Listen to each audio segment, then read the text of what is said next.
Designing products, build them now. Cook and sew, make it wow, wow. So come along, it's DT with Grammarsaurus. I'm going to show you two different chopping techniques for chopping vegetables. We're going to look at the bridge method with our tomatoes, and we're going to look at the claw method with our carrot.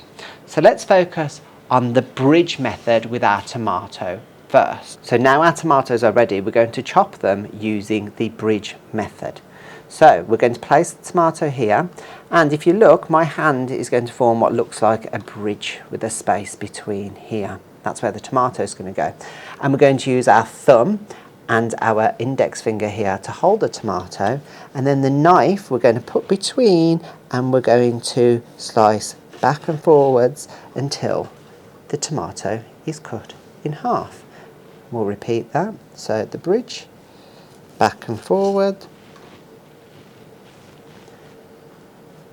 bridge, backwards and forwards, and that is how you use the bridge method. Okay, there we go.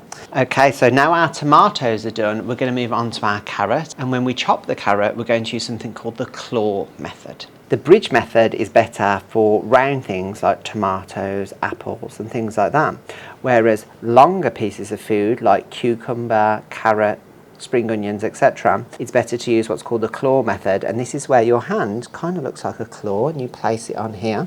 See, it's not flat, it's a bit curved like that, and then you decide, depending where you put your fingers, how wide you want the chop to be.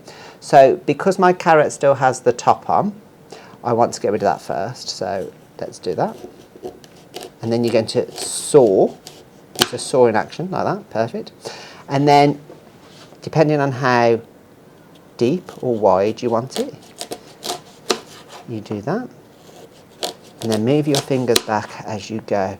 You can ask an adult to help you if you're not sure, but take your time and make sure that your fingers stay out of the way in that claw, just like that.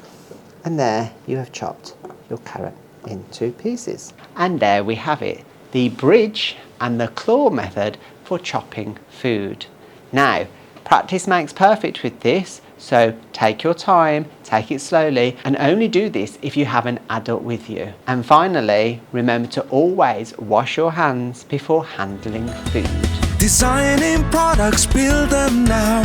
Cook and sew, make it wow, wow. So come along, it's DT with Grammarsaurus.